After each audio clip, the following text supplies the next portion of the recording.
welcome everybody. I know a couple of you were in the last session. We're going to be talking about legacy today, that idea around planning and being generous, and how we can really have that as part of our financial plan. So I think for many of us, especially as Christians, it's important. Generosity is important. It's vital to the causes that we care about, the churches that we attend, and really it's possible for everybody to do if you prepare and put some thought into it. So no matter what your financial situation is, you can create a charitable strategy that spreads generosity to the people or causes that mean the most to you. And what we're going to talk about today is just some ideas and options that match, maybe match your values with your giving, and so you can give in a way that makes sense to you. So we're going to learn about a couple different ways to express generosity, talk about some of the whys of generosity, and then how having a strategy for generosity can make the planned giving a lot easier. And then I'll talk a little bit about a couple resources that we have here at Thrivent to help you along that path. So we'll talk about those at the end. So what is generosity and what does it look like? It's really, in its simplest form, a habit of giving without expecting anything in return. There's there are different reasons and ways to be generous, including obviously just sharing our time and our talent. That could be volunteering. It could be providing your expertise in an area for an organization or for a group of people. Teaching business to kids at junior achievement. Working with an organization that you care about, you have some skills that can benefit. Really, that's one way. Sharing assets or finances is another way. Obviously, writing a check is a way to be generous. Donating household items. Rounding up at the cash register. All that stuff. So why do we do it? Obviously, for most people, there's a feeling of being called to, whether that's as a result of our faith that we're called to give, or just as a result of our values, of things that we find important. Whether that's to serve as models for maybe other people in our lives, like our kids, have them see us being generous. But it's multifaceted, and it in a lot of ways, we benefit as much from being generous as the people that receive our gifts. It is hard to be selfish when you're generous. So there's a big benefit from just a kind of a mental health standpoint. But it obviously in the United States of America, the way that we've structured some of our tax code and things, there's also some financial benefits to being generous as well. So there's some nice synergy that we can use and leverage our generosity in a way that benefits not only the people or places that we care about, but us as well. So I don't know if anybody has like a strategy or a plan for their giving. Does anyone here have just kind of a, hey, this is my generosity plan?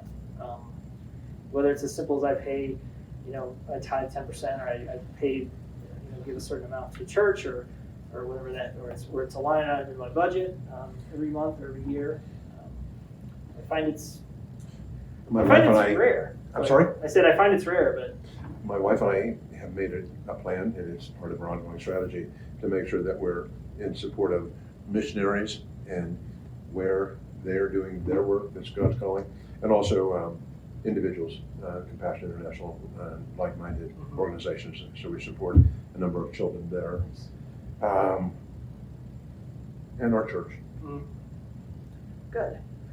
So there's three kind of primary ways that people give, and they're all different, but they all have value. The first way is spontaneous giving, and spontaneous giving is things like at Christmas time, I see the Salvation Army kettle in front of the store, and I throw a couple bucks in there. Maybe the Girl Scout comes by to sell cookies at my door, and I buy a couple boxes of Thin Mints. Obviously closer to home, and you've seen this, is just with the Marshall Fire, like Yes. people have been willing to, like, that was a spontaneous opportunity to give, and people have done that. So it really is something that comes from the heart. It typically doesn't involve necessarily a lot of preparation. It's one of those things, either you give or you don't, and you just may have some connection, so you feel like giving. So it's often just kind of a face-to-face encounter and kind of serendipitous. That's a little bit harder sometimes to quantify, or maybe it isn't always something that's planned out and fits in with my values or my goals for my generosity. But it's an opportunity to include that maybe in your budget. A certain amount per month as, hey, if something comes up, or if I feel led, or if I have an opportunity to give, I can feel like I can put X amount of dollars into that kind of a giving. Question? Yeah. Did you give us your name? No, I did not. Can we have it? Yes, it's Brian Brian. Finlayson. Last name? It's Finlayson. That's FINLAYSON. And this is my colleague Carl. Carl? Yep. Carl who? He's Sorry running for that. I've got a card over here. It's going to Okay. be easier to see my name on the card there than to sound it out. Thank you. I like personalizing our encounter by knowing you. Right. Thank you.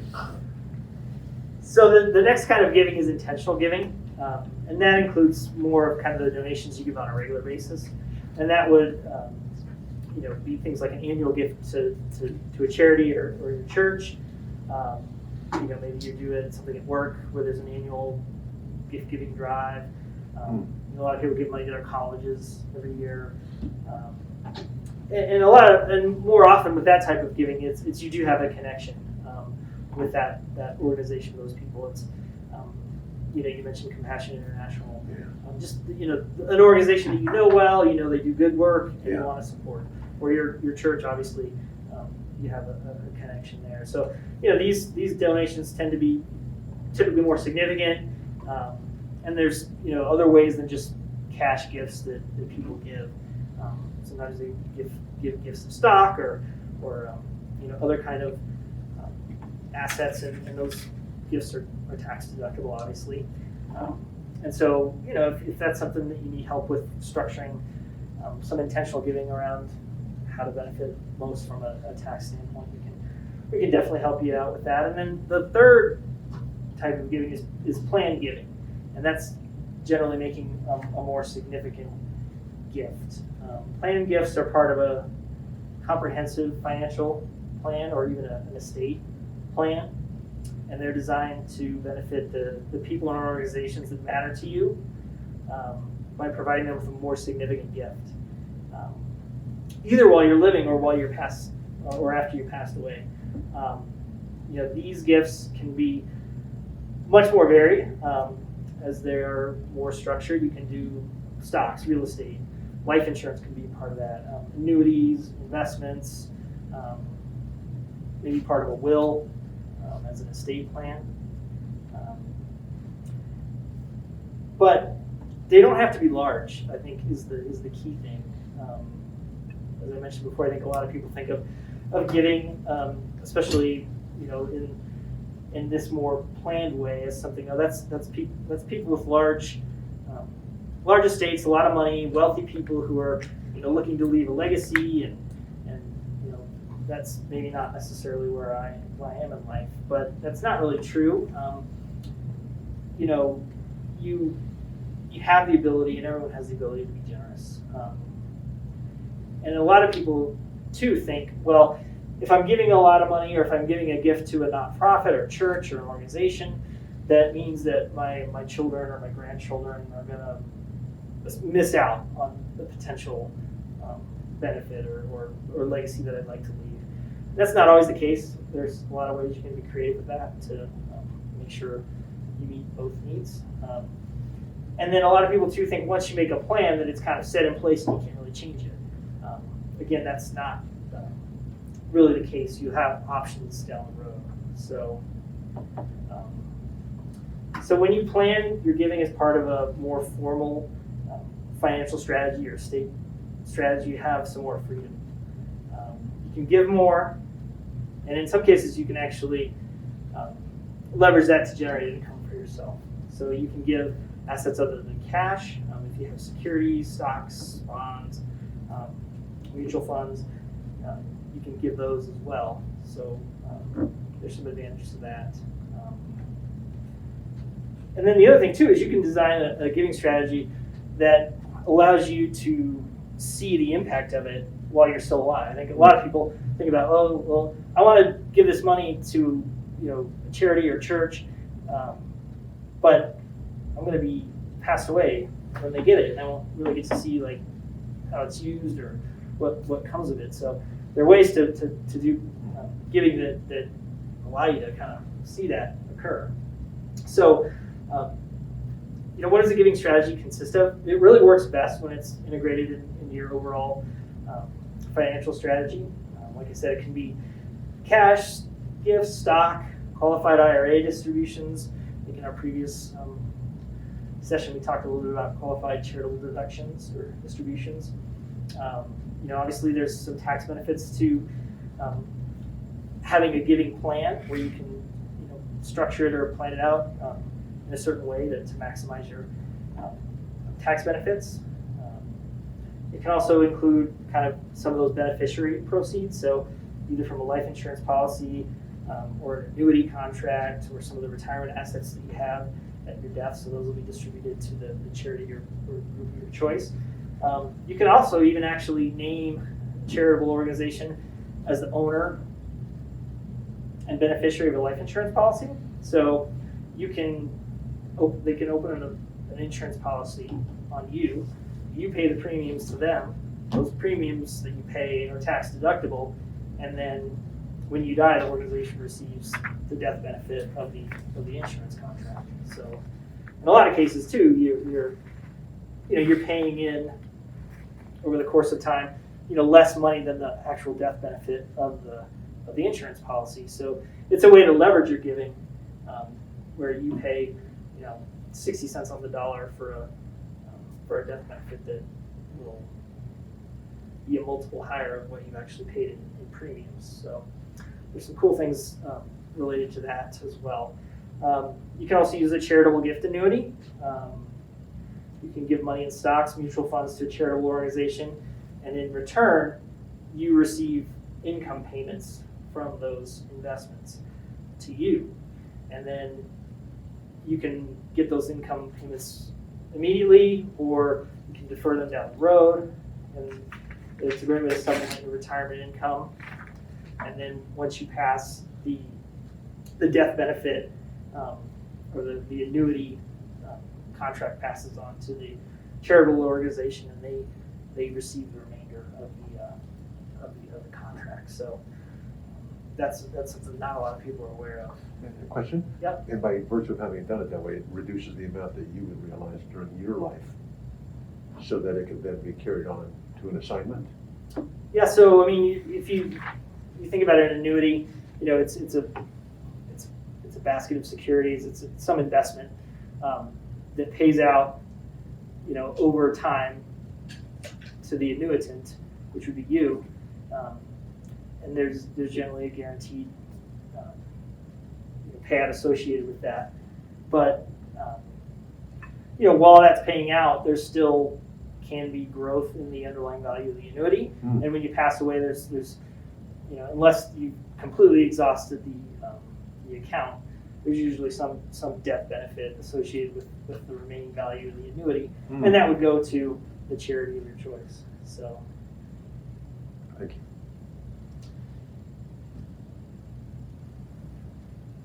you can also do like a charitable remainder trust. It's similar to a gift annuity, but you give money or property to the trust, and then you or someone you designate can receive the income off of that. Donor advised funds are something that I've seen a lot of use lately, and that's allowing charities to benefit from giving a gift of of like a security, a stock, a mutual fund, and you can take money from that fund and give it to a variety of different charities. So you can put a mutual fund investment in that donor advised fund. It grows over time, and every year you distribute a certain percentage or a certain amount of dollars out of that donor advised fund to the charity. And what it allows you to do is get that tax deduction up front of that charitable gift that you put into the donor advised fund.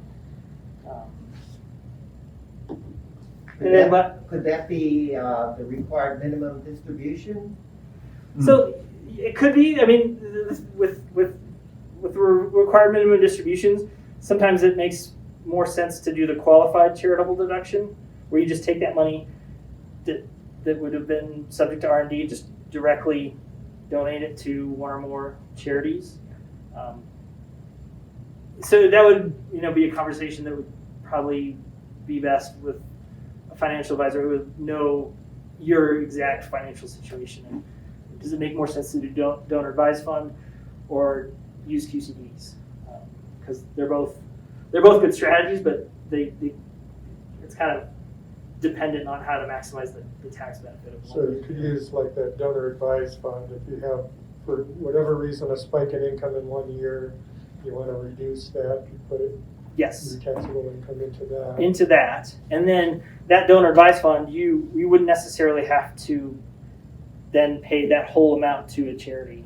No, but it could then be distributed Yes. on an annual basis. Yep. So you could do it like 1 year, put it all in the donor advised fund, and then the next year turn around and distribute it all out to charities. Distribute a portion to charities, or add more to the donor advised fund every year. So there's a lot of flexibility with that. Mhm. You just I guess you lose the ability to kind of take that back out. Right. Right. But you do get the tax deduction. So here's kind of a real world example. This is Jean, and she's in her early 80s. She's a widow of a pastor. She's been active in her church for decades, and she wanted to make a gift to her church upon her death, but she also wanted to increase her current income. So what she was able to do is set up a charitable gift annuity. It provides her with quarterly income payments while she's living, and then when she passes, the annuity will provide funds for her church. And it's easy to do. It's as easy as setting up an annuity, and really it's something that a lot of people don't really know is an option. Another example would be this couple here, Tina and Henry. They're in their 60s.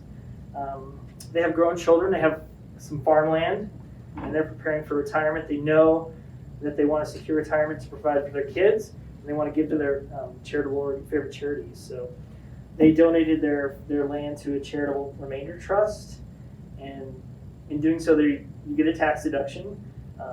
Eventually the land is sold by the trust, and it's free of capital gains taxes then. So you get quarterly income payments, which they use, or they're receiving quarterly income payments, and they use that to pay for life insurance, insuring both of them, which provide their children with income tax-free when they die. So they establish a trust to provide the remainder interest to pass through their donor advised fund following their deaths. The donor advised fund lets you or your children advise how and when to grant funds to multiple charities for years to come. So, in a lot of ways, it can be a gift that goes on in perpetuity if you set the fund up right, and just take a certain amount out every year and allow the investment to continue to grow.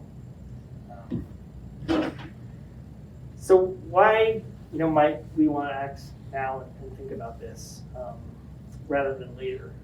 And the big thing is, as I mentioned before, you want to see your generosity work. You think of people like Bill and Melinda Gates or Warren Buffett, who have set up these large trusts or organizations that do various kind of work around the world, and they get to kind of see the benefits of that. And if you set it up in a certain way, or depending on the vehicle that you use, you might have, as we mentioned before, the ability to receive an income on some of that giving. You can ensure that your children or your grandchildren receive benefits as part of your legacy as well. And then, the biggest thing is that you're going to sustain those not-for-profits or churches in a way long past your own lifetime. And then obviously there's a tax benefit as well to doing that kind of a giving. So I guess, if one thing that I can stress is just the idea that, having a plan or coming up with a plan can really be very helpful in determining, how you want to give and what you want to give. And you really can kind of unleash your generosity and leave a legacy for yourself. You just need kind of some of the right tools and the right people to help you. And some of those, those things to think about is obviously, financial advisor like myself or Carl can help you with kind of some of the mechanics of some of these different ideas, whether it's annuity or life insurance or donor advised funds. But we're not tax professionals. We don't give tax advice. We're not CPAs. So tax professionals are great people to bring in on any kind of giving plan because they can talk exactly about the effect it'll have on your income taxes during a given year. Obviously, if you're doing any kind of estate planning, legacy planning that involves a will, an attorney is important to have. And then I think it's important, especially, to bring your family in on the plan. Either if they're going to benefit in some way from the legacy plan you put in place, or if they want to have the ability to continue to manage charitable giving after you pass. If you do set up like a donor advised fund or some kind of trust like that. But really, plan giving, it gives us all a meaningful way to kind of express our purpose, show our values, and live generously. And it's something that Thrivent is really, really passionate about, and it's what I think makes us as a firm unique in that because we're not for profit, we give all the money that we would normally pay in taxes to various charitable causes, charitable organizations. A big beneficiary of that is Habitat for Humanity. We give about half of our of the money that would normally go towards taxes to Habitat. So we do a lot of work across the country with Habitat. I've done a couple of builds with Habitat over up of I-70 where they built some houses. That's a really cool thing to do. And then the other half of the money that would normally go into taxes goes back to our members. And those members can use that money in two ways. The first way is called choice dollars, where as a Thrivent member, based on what products that you have, whether it's a life insurance policy or annuity, you get what are called choice dollars every year. And those choice dollars are for you to designate to any charity or church that you'd like. So I know my parents and my in-laws are Thrivent members, and they give their choice dollars to the school that I send my kids to, which is just a nice. It's a couple $100s a month for both of them, or a year for both of them. But it's a nice little gift that they get as a benefit of being a Thrivent member. And then the other benefit is what are called action teams. And so as a Thrivent member, you have access to 2 action teams a year. And an action team is simply a $500 Visa gift card that you apply for as a Thrivent member. And really, it is up to you to decide what you want to do with that $500 gift card. The caveat being, you just can't take that $500 and hand it to a church or charity. There has to be some kind of volunteer project. But I've seen action teams that have done all sorts of cool stuff. I used my action team this year to pay for the food and help with the grill and for a church barbecue that we had in the fall. I've seen people use them. We did one a couple years back where we built gift bags for a special Olympics event. We had about 10 people come to our office. We bought all the supplies. We got together. We built these gift bags out and had a couple hundred gift bags that we gave out to the Olympians. So if there's anything that is a need in a church or an organization that you care about, you can probably figure out a way to leverage your action team to get a bunch of people together and do something and use that $500 to offset the costs of that event. So those are really cool, just kind of benefits of being a Thrivent member and how we as a firm express our generosity. But some other ways too are, we have a great arm that's just dedicated to charitable giving. We do a lot of work with the donor advised funds. We've got a good program there to get that set up. We do a lot of work with churches and church financing, and then use those loans to actually have some investments that are based on those repayments of those church loans. So we're committed to that as a firm, in addition to being just a full service financial services provider that does insurance, annuities, investments, and other kind of financial planning topics. Charity is kind of really in our blood. So I guess that was kind of all I had. We have a couple of offerings here that we can help provide. Obviously Carl and I are available if you are interested in kind of thinking about legacy planning and generosity, helping you fit that into your current financial plan, or maybe making room for it in some of your legacy planning.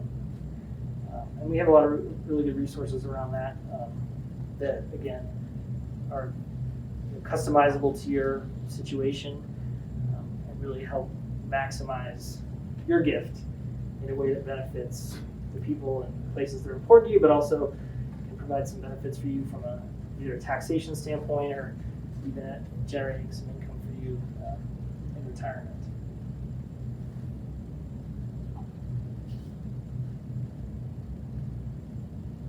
So really, that concludes the presentation, and I'll open it up for questions that you might have. Any ways I can answer things related to the legacy planning or charitable giving.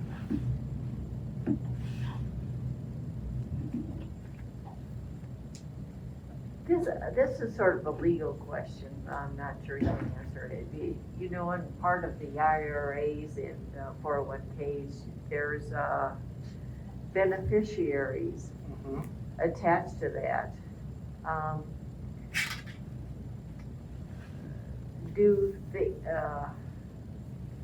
With the beneficiaries listed, do those funds have to go through a probate if you would list them as beneficiaries?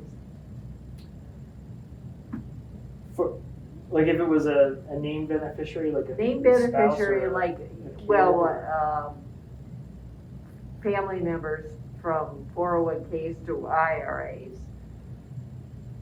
No. Like if you own an IRA and you pass, and say your kids are the beneficiaries of that, there's no need to go through any kind of probate with it. But probate deals with everything else you might not have named in a Right. will. Okay. Yes, because Okay. Typically what happens with those assets is they become an inherited IRA, and then your beneficiary has 10 years basically to take all the money out of that. It used to be you could keep the money in there indefinitely, but a few years ago they changed the rules so that you have beneficiaries of an IRA have 10 years to get the proceeds of that IRA out. So they can do it over, a little bit over every year over 10 years, or just wait until year 10 and take it all out.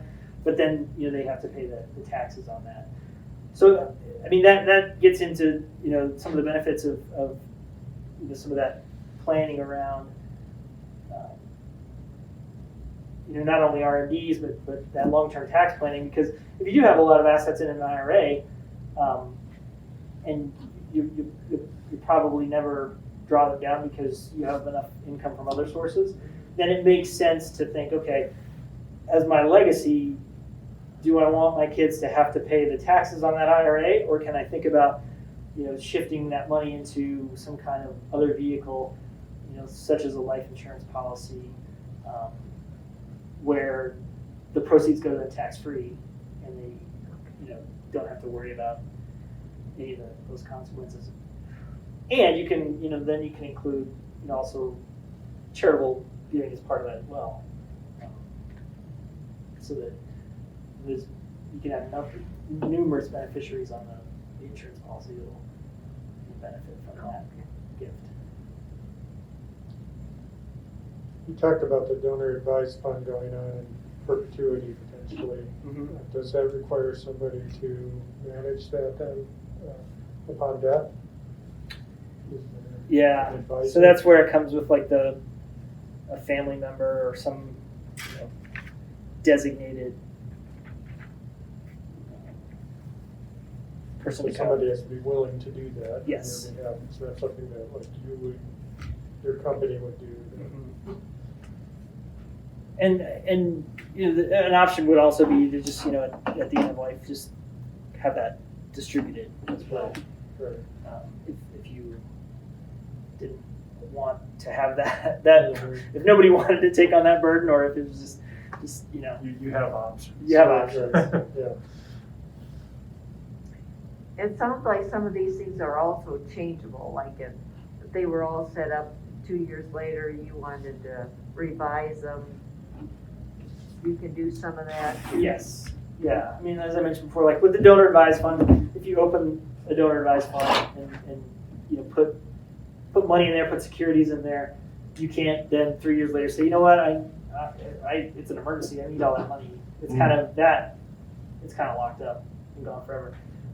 But other things, are definitely able to be changed. If you're the owner of a life insurance policy, obviously you can change the beneficiaries at any time. There's a lot of flexibility there. Okay. And that's where not just working with like Brian or myself, but then you have certain questions about a very detailed tax thing, talk tax advice with a tax professional or someone else within Thrivent has dealt with a donor advised fund or really knows some good strategies, so then we're able to bring them in and talk with you as well. So it's not just us as a resource, but it's the whole company that we're able to leverage in that way. And having really good questions like this, we answer questions that you have and make sure those are all answered. But then just ask some more questions to get to better know you. And then say, well, I heard you say this. Here's some different options that you may have heard about. And if you haven't, let's talk about some of those and see what might make sense based on what you're telling us.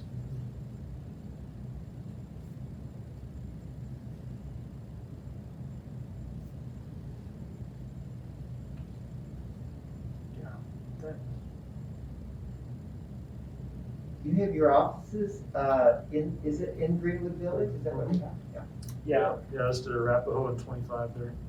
But we also travel and go to people's homes or can meet you where you're comfortable as well. I live in southeast Denver, kind of near Greenwood Village, so traveling up here or we work with folks all over. And especially with Zoom nowadays or the virtual environment, COVID aside, virtual environment, working with folks in different states in Colorado has opened up a lot of possibilities where you don't have to worry about commute time or some folks not having to worry about babysitting or something and just come to the office. So it just gives some flexibility that way. We've become more comfortable with the Zoom concept. Mm-hmm. Yeah. Has benefits It and has its challenges at the place. same time. Yeah. I definitely prefer the face-to-face Yeah. meetings with folks, but especially like when we first talk, I don't like to do it over Zoom, but I have a lot of clients that are in Boulder or even Colorado Springs, and we have the relationship, and if there's meetings that we need to do, we do them over Zoom, and if there's paperwork that needs to be signed, everything now can be done electronically, so it's nice. How big is your firm? So Thrivent is actually a Fortune 500 company. We have, do you know our AUM? Like 265 billion? It's like 265 billion in assets under management, and that would include, we have our own mutual fund lineup, which consists of about 45 mutual funds. We have obviously, the bulk of our assets are in the annuity and insurance side of things. So as a not-for-profit, we didn't typically do much advertising, and historically, Thrivent started as kind of an offshoot of the Lutheran Church. It was originally Thrivent Financial for Lutherans, and it started in Minnesota in like the 1915, 1912.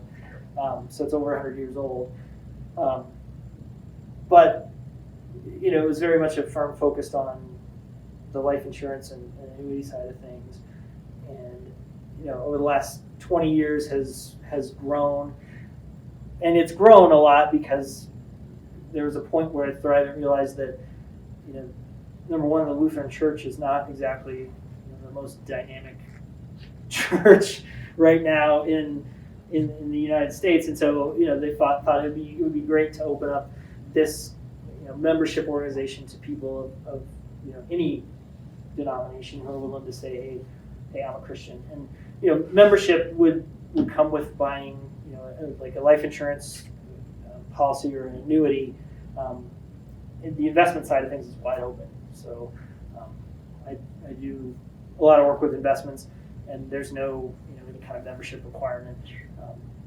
The people who do investments with Thrivent don't get the membership benefits of the action teams and the choice dollars and all that, but it's wide open. So you do individual stocks and things like that too. Yep. So I have we have the ability to kind of work in two ways. I can sell the Thrivent mutual funds to folks if that's appropriate. If people are looking for more diversification or maybe a little bit more sophisticated investment strategies that mutual funds, whether they're ours or somebody else's, aren't really the best vehicle for.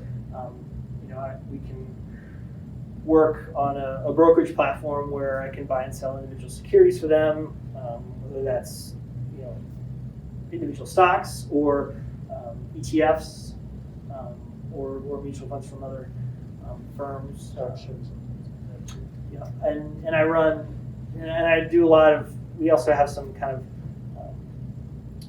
model portfolios that we run, either Vanguard index funds that are kind of put into a portfolio that's third-party managed, or BlackRock ETFs that again are managed by a third party, and then we also have kind of a combination where there's a Thrivent Select, and they pick mutual funds and ETFs from a variety of different investment companies and put those together in a portfolio, and they kind of actively manage those. So there's a lot of options on the investment side, whether you want to be kind of say vanilla almost and just say, hey, my needs are just for a basic fund portfolio of mutual funds, or I want to be tax efficient and use portfolio ETFs that are going to generate capital gains and are going to provide me with a low cost investment option.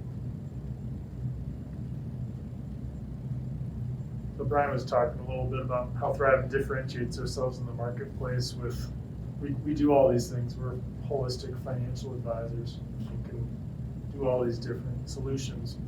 But also with Thrivent Choice Dollars and action teams, how we give back and build community.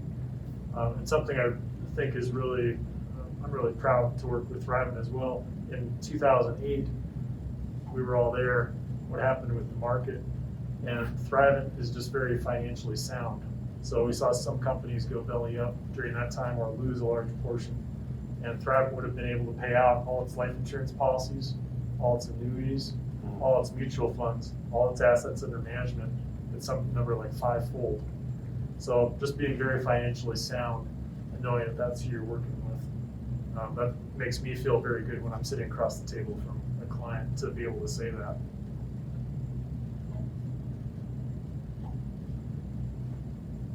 Yeah, I think that was something that was important to me. With my background, I started in this industry in 2008, and I saw how everything can go wrong and what causes things to go wrong. And when I became an advisor, it was important for me to work with a firm that I knew, if another 08 happened, would. When that happens, that's also an opportunity. You know, when market crashes like that, if Yeah. you're planful, that's an opportunity. Yeah, I mean, market crashes. No one likes them, but like you say, there's always, it creates a ton of opportunity. And being able to take advantage of that when it's very scary is can pay a lot of rewards. But it's like that's how Warren Buffett's made all this money. Basically, it's just being a value investor and everyone's scared. That's in 08 he bought a ton of stuff and has made a lot of money off of that. But I gotta run. Thank you so yeah, much. thank you. Yeah. Thanks for having us.